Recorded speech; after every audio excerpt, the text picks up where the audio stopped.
বন্ধু বান্ধৱীসকল, আপোনালোকে এই দৃশ্যটো দেখাৰ পাছত খন্তেক সময়ৰ কাৰণে হ'লেও আপুনি আচৰিত হৈ পৰিব।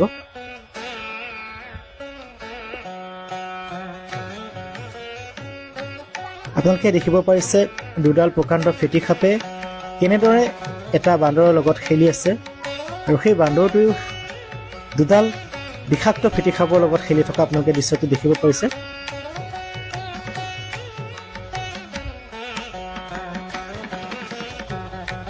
সঁচাকৈ বন্ধু বান্ধৱীসকল, ভগৱানৰ লীলা আপোনালোকে দেখিব পাইছে। প্ৰভু শ্ৰীৰাম আৰু মহাদেৱৰ এই লীলা দেখি সকলোৱে আচৰিত হৈ পৰিব।